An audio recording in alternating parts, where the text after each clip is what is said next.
Então, vocês votaram e o assunto é tireoide e glúten, né? Então, é isso aí, gente. Muitas pessoas têm dúvidas e acho que muita gente julga o glúten como se fosse um alimento super tóxico, né? Algo que, nossa, meu Deus, ninguém tem que comer glúten, que isso faz muito mal. E aí começa todo aquele terrorismo nutricional de pessoas que não sabem a fundo algumas coisas que são importantes, né, em termos de nutrição. E uma delas, gente, é que é o seguinte, em se tratando de distúrbios de tireoide, é importante a gente sempre garantir uma boa nutrição, que vai muito além da escolha dos alimentos. A gente tem que pensar também no processo digestivo e, consequentemente, absortivo de tudo que a gente come. E o que acontece?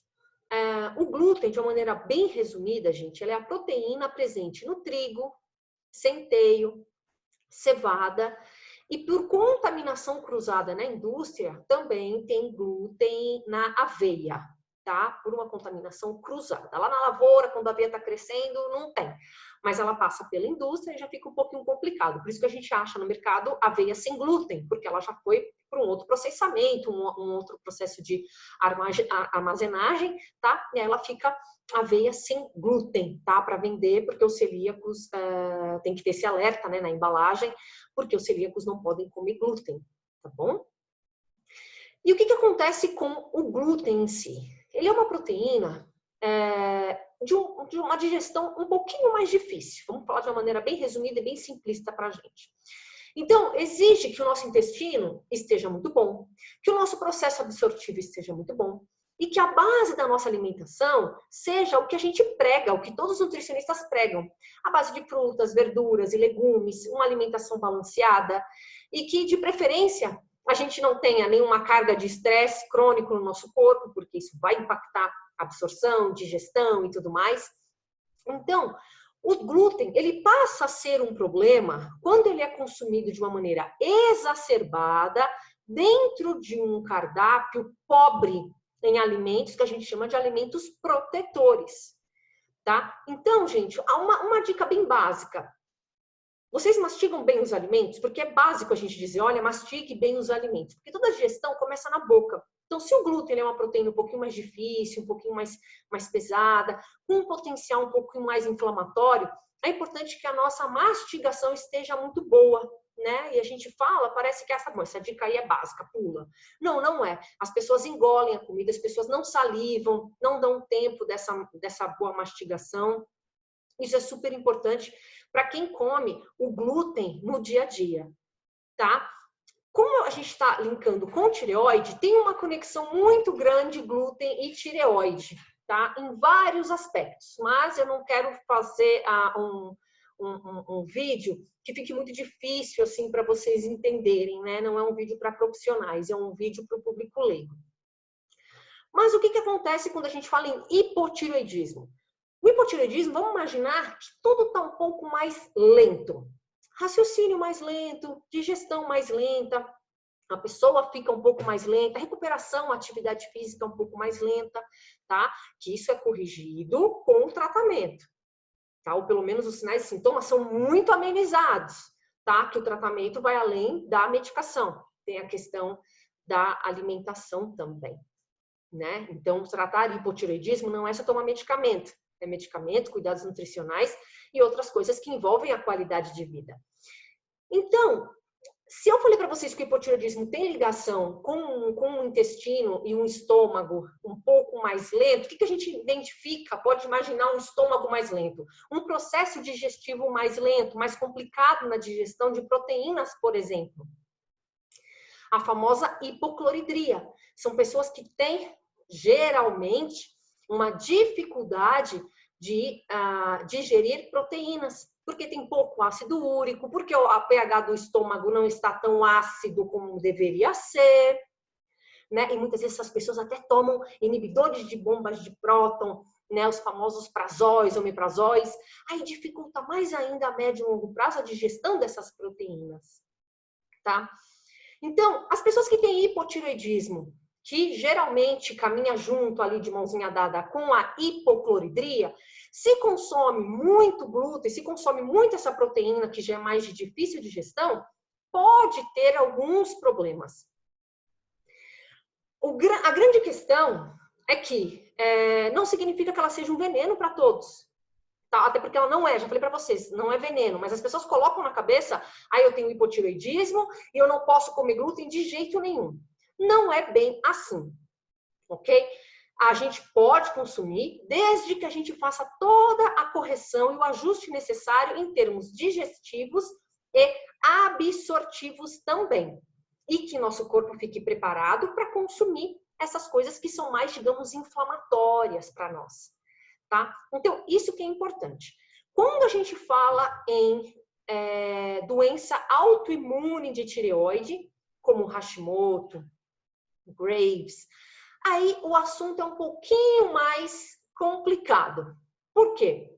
Primeiro, ninguém desenvolve uma doença autoimune sem ter, número 1, o gene para autoimunidade. Tá? Então, não existe uma pessoa com uma doença autoimune que não carregue um gene disso. Então, tem um componente genético. 2, não existe uma pessoa que tenha uma doença autoimune que não tenha disbiose ou que não teve uma disbiose, tá? Porque um dos gatilhos para a autoimunidade é esse desequilíbrio intestinal, em termos de microbiota, desbalanço da microbiota, hiperpermeabilidade intestinal, o intestino que não é permeável como a gente gostaria, é uma peneirinha mais furada, né? Isso vai causar vários problemas. E a questão também do estresse, tá? Então, a gente sempre leva em consideração, aqui é estresse físico, mental, emocional, enfim. Qualquer tipo de estresse, ele vai entrar aqui. Então, é um dos gatilhos também para a doença autoimune, ok? E no quesito disbiose, é importante a gente fazer o link aqui do glúten, tá? Então, imaginem o glúten, gente, como um colar de pérolas, tá? Então, um colar de pérolas. E a gente pega frações desse colar de pérolas. Pega 2, 3 perolinhas desse colar de pérolas. As pérolas, o colar todo é a proteína intacta. Então, quando a gente come o glúten, a gente está comendo a proteína intacta. Aí, já na boca, a gente vai começar do processo digestivo, salivação, aí no estômago vai quebrar essas proteínas, aí essas proteínas vão virar um colarzinho de pérolas quebradinhos. A gente pegar uma tesoura, vai quebrar. Então vai ter uma parte com 3 bolinhas, outra com 2 bolinhas, uma com uma bolinha. E o que acontece? Quando isso passa para o nosso intestino, o nosso intestino não está lá tão bom assim, está com uma hiperpermeabilidade, está com um desequilíbrio na microbiota, pode fermentar demais, pode causar aquele estufamento, sabe? A barriga fica desse tamanho, igual um baiacu, que são alguns relatos de pessoas que quando consomem glúten, falam, eu como glúten, né? Eu como trigo, eu me sinto estufado, eu me sinto inchado, eu tenho dor de barriga, ou me constipa mais, né? A pessoa meio que não sabe o que está acontecendo. Então, quando passa para o intestino, e o nosso intestino não é um intestino muito bom, né? Então, as pessoas que têm disbiose, que têm a hiperpermeabilidade intestinal junto, né? Que é o famoso leaky gut, esse colar de pérolas que foi quebrado, ele vai acabar passando por aquela peneira que já não é mais tão seletiva. Ela já está mais aberta. Então, aqueles pedacinhos dos colares, do colar de pérolas, passa para a circulação onde não era para passar. E o nosso sistema imunológico vê aquilo como uma agressão. Vê aquilo como algo que não era para estar na circulação, porque não era para estar. E ele fala, meu Deus, tem alguma coisa aqui na circulação que não era para estar. Vamos atacar. Nosso sistema imunológico, ele é muito inteligente, né? Então, vamos atacar. E ele começa a atacar, né, esses pedaços do colar de pérolas do glúten. E aí, piora, ou pode ser também um dos gatilhos para o desenvolvimento da doença autoimune. Estou falando aqui de Hashimoto e de Graves. E para quem já tem Hashimoto e Graves e não está em remissão ainda, ou está no trabalho de remissão, isso pode piorar, isso pode atrasar o processo de remissão. Então, o problema do sistema imunológico, gente, está também naquilo que a gente come, obviamente. E tem que poupar o nosso sistema imunológico dessas coisas que estão na circulação que não eram para estar. Porque se vai, ele vai acabar atacando porque não era para estar ali. E algo que muita gente não sabe é que existe um processo que chama mimetismo molecular. Calma que vocês vão entender o que é. O mimetismo molecular é como se o nosso organismo ele entendesse alguma coisa e ele fizesse uma associação com algum tecido do nosso corpo. Então, quando ele vê aqueles pedacinhos do colar de pérolas, do glúten, né? Ele ataca esse colarzinho e ele passa a atacar também, por uma confusão, por um mimetismo molecular, a tireoide. Porque esses pedacinhos do colar de pérolas, que são aminoácidos, né? Ele tem uma sequência de aminoácidos, sei lá, XYZ. É muito parecido com os pedacinhos de tecido da tireoide, que também são XYZ. Então, a tireoide também tem uma sequência de aminoácidos, a gente tem uma parede, né? Tudo, gente, o nosso corpo é formado de proteínas, tá? Proteínas, gorduras, nossas células são formadas, são camadas fosfolipídicas. Vocês lembram da aula de biologia? Então, são camadas fosfolipídicas, a gente é o que a gente come, o que a gente absorve, o que a gente elimina. Então, ele vai atacar sempre que se comer o glúten, nesses casos de intestino ruim, tá? Não estou falando só glúten, tá, gente? Tem outros alimentos também que isso acaba acontecendo, mas o glúten é um dos principais, tá? Come glúten, tem intestino ruim, tem uma hipocloridria, já teve uma baixa mastigação, já está com estresse ali no pico, comeu, tem uma doença autoimune já presente, ou tem já o gene da autoimunidade. Ele vai atacar o glúten que está na circulação e vai atacar a tireoide. Tá? Cada vez que você come, ele vai atirar no glúten e vai atirar na sua tireoide. Então, voltando, vamos fazer um resumo. Quem tem o hipotireoidismo sem o Hashimoto e que tem a certeza de que não carrega o gene, como que a gente sabe que eu não carrego o gene da doença autoimune, Nutri? Tem exames genéticos para isso. Tá? Então, são dois polimorfismos que a gente consegue identificar e a gente vê se a pessoa tem tendência ou não a desenvolver uma doença autoimune, ok? E aí, show de bola. De qualquer maneira, a gente não recomenda que uma pessoa fique consumindo trigo assim, direto, sem ter uma base boa de alimentação. Tá bom? Independente disso que eu tô falando para vocês, tá? E aí já vai além a questão já do trigo, já tem outro assunto que a gente pode falar, que é o glúten, o trigo além do glúten. Tem outras coisas no trigo que a gente deve levar em consideração além do glúten, mas isso é para um outro vídeo, tá? Então, não acho, e não é, o glúten não é um veneno, ele é sim, é proibido para as pessoas que têm doença celíaca, ou até os alérgicos ao trigo, né? Porque tem os alérgicos ao trigo e não pode comer trigo, no caso, né? Que também contém glúten. Mas o hipotiroidismo, né? Se você tem hipo, você tem familiares com Hashimoto, com Graves, você não fez o teste genético, não vai fazer, sei lá, de repente não tá afim, não tem dinheiro, mas você sabe que você pode ter uma doença autoimune por questões familiares, ali pai, mãe, irmãos, primos, falou, opa, né? Vale a pena vocês tomarem cuidado com o consumo excessivo dentro de um cardápio que vocês sabem que não está bom. Um cardápio ruim, que você fica entupindo de alimentos pró-inflamatórios, vocês vão ter problemas, tá? Vocês vão ter problemas até porque antes mesmo da doença autoimune, uma alimentação pró-inflamatória, sem uma base protetora, tá, de intestino, vocês vão ter problema de desbiose. Então, comer muitos alimentos pró-inflamatórios, com baixa mastigação, salivação, com estômago ruim, obviamente que vocês vão desenvolver problemas com o tempo, com o próprio processo de envelhecimento. Nosso corpo se cansa. Ele cansa. Aí são pessoas que chegam no consultório com 30, 40, 50 anos e falam, poxa, eu sempre comi isso, aquilo, tal, sempre comi besteira, sempre bebi, nunca tive nada. Agora parece que eu tenho tudo. Tudo que eu como, eu tenho uma intolerância, eu tenho alguma coisa. Óbvio, né? Porque chega uma hora que o nosso corpo ele não aguenta realmente. A gente esquece que a gente envelhece todo dia um pouquinho. e a gente acha que nunca vai acontecer com a gente, né?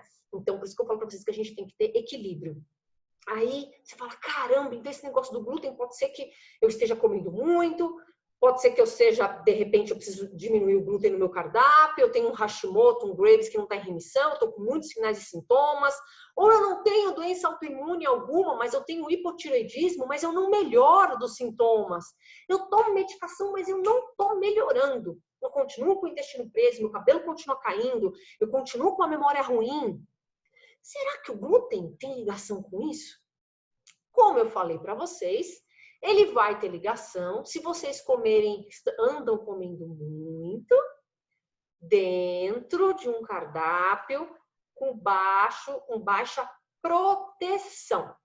Frutas, verduras, legumes, boa ingestão de líquido, focar em alimentos orgânicos sempre, tá? Manter um peso adequado, níveis ótimos de vitamina D, zinco, selênio. Níveis ótimos não significa hiper quantidade, tá? Selênio em excesso faz mal para a tireoide, já falei para vocês, assim como a deficiência. Selênio é um mineral muito chatinho, tá bom pra gente na nossa prática clínica, né? Ele fica meio que na corda bamba ali, é bem chato, assim como o iodo, nem em excesso, nem de menos. Ele tem que estar na medida certa. Por isso que tem que ter acompanhamento nutricional, para nos aprender, para vocês se conhecerem um pouco mais, ajustar o cardápio de vocês para vocês não errarem. Então,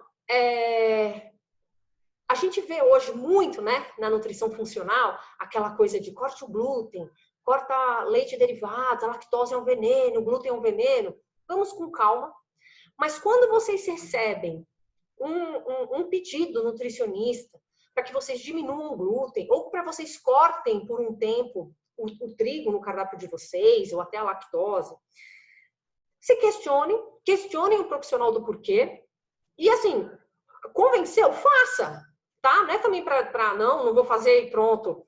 Tem que seguir o que foi proposto. Vocês confiam naquele profissional? Façam e vê o que acontece.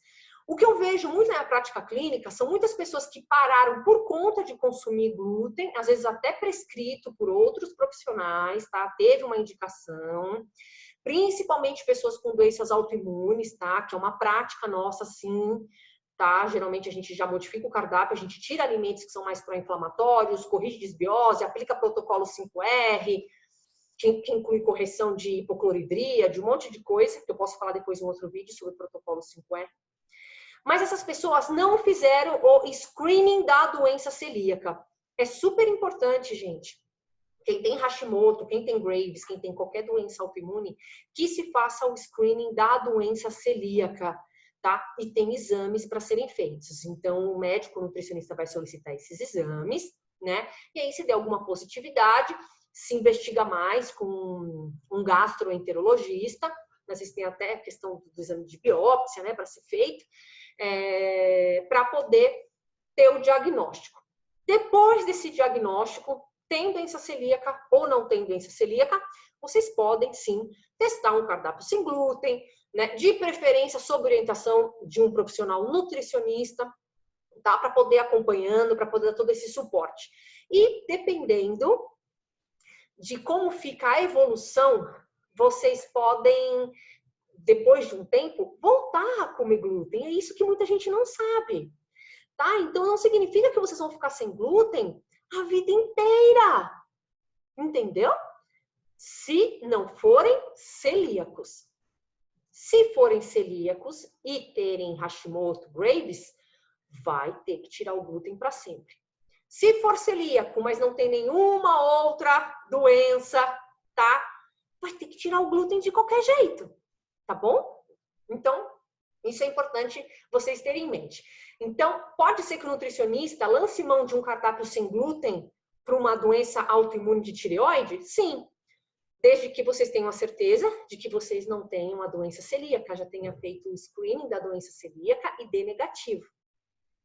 Que acontece muito em consultório. Eu vou dar muito exemplo meu, né? E acho que é importante para vocês também a ampliarem a visão de vocês. Muitas pessoas já chegam em consultório, olha, Nutri, eu tenho Graves, eu tenho Hashimoto, mas eu já tirei o glúten do cardápio, eu já tirei. Então, faz quanto tempo? 1, 2, 3 meses, já até me sentir melhor. Tá, você sabe se você tem doença celíaca ou não? Não. Já fez esse exame? Já foi investigado? Não. Tem certeza absoluta? Vai ter que voltar a comer glúten alguns dias antes desses exames. Porque a gente precisa ter certeza que essa pessoa não tem doença celíaca. Mesmo sabendo que a pessoa ela vai passar um pouco mal comendo glúten 3 dias antes do exame, é importante para que esses exames não deem falso negativo. Ok? Então, como são anticorpos para glúten, né, que é para algumas frações do glúten, né, porque o glúten também tem muitas frações. Então, a gente pede os anticorpos para algumas frações. Se eu não estou comendo glúten, o meu organismo ele não vai criar anticorpo para isso. Obviamente, vai dar negativo. E aquele famoso falso negativo. Então, gente, querem fazer um cardápio sem glúten? Vocês se sentem bem sem comer glúten, trigo? Não tem problema, mas por favor, tenham a certeza absoluta de que vocês não têm uma doença celíaca. Excluiu? Ok, tá? É isso que é importante vocês saberem. E sim, para uma doença autoimune, Graves, Hashimoto, que ainda não está em remissão, uma pessoa que está com muitos sintomas, pode ser interessante sim um cardápio com menos alimentos pró-inflamatórios e que a gente dê todo o suporte de digestão e de absorção para que depois dessa remissão, depois que a pessoa está equilibrada, depois que a pessoa está bem, a gente pode voltar com um protocolo de dessensibilização do glúten na dieta, tá? Então, isso que é importante vocês saberem. A pessoa pode voltar a comer o glúten. Em casos de teste genético, né, que a pessoa não tem a doença celíaca, mas né, não apresentou no exame, mas ela tem um teste genético que aumente o risco dela ter uma doença celíaca, a gente fica mais de olho. Entendeu? Não é assim também, vamos comer glúten à vontade, porque você não tem a doença celíaca e de repente você está até em remissão, mas se você tem um componente ali genético, né, tem um polimorfismo que diz que você tem um risco maior, a gente fica só de olho, a gente vai acompanhando e coloca glúten mais trabalhado na dieta, como pães de fermentação lenta, uma pizza de fermentação lenta, um trigo orgânico, que já é totalmente diferente, né? Então também a gente vai trabalhando com calma. Por isso que é importante se conhecer, a gente pegar um profissional, mais de um, né? A gente precisa de um médico, nutricionista, enfim, para poder ajudar a gente nesse conhecimento bioquímico, fisiológico, de como que a gente está e ir caminhando para que a gente evite problemas, para que a gente diminua o risco de doenças e ajude a tratar as que a gente já tem. Tá? Porque a tendência é que a gente vai desenvolver alguma coisinha ou outra. É uma tendência natural do nosso corpo, né? No processo de envelhecimento. A gente tem que se cuidar. Isso que é importante, tá? E aí, uma coisa que eu quero deixar bem claro para vocês, essa questão da doença celíaca, né? Muitos profissionais da área da saúde, gente, infelizmente, criticam muito alguns nutricionistas que trabalham com esse protocolo de retirada do glúten, de fazer dieta de eliminação, que é uma estratégia que a gente usa na prática clínica também, de protocolo FODMAP, enfim. Criticam porque acham que só não pode comer glúten quem é celíaco. É o que eles acreditam. Aí fechou a caixinha. Você é celíaco? Você é celíaca? Não. Então por que você não está comendo trigo? Porque a sua nutri falou que não é para comer? Então, a pessoa, na verdade, ela até parece que quer ouvir aquilo, né? Para voltar em consulta e questionar o nutricionista. Olha, meu médico falou que eu não tenho doença celíaca. Ótimo, que bom que você não tem. Então, eu devo voltar a comer trigo porque eu não preciso cortar. E eu quero comer trigo e pronto. O que se tem hoje na ciência postado e que vocês podem procurar é uma condição que se chama sensibilidade ao glúten ou sensibilidade ao trigo não celíaca. Ok? Então, são pessoas que não estão nos dois universos. Nem no preto, nem no branco, nem naqueles extremos, assim. Imagina uma paleta de cores. Eu não sou celíaca ou eu sou celíaca. E quem está nesse intermediário? Quem está na área cinza? Para eles não existe.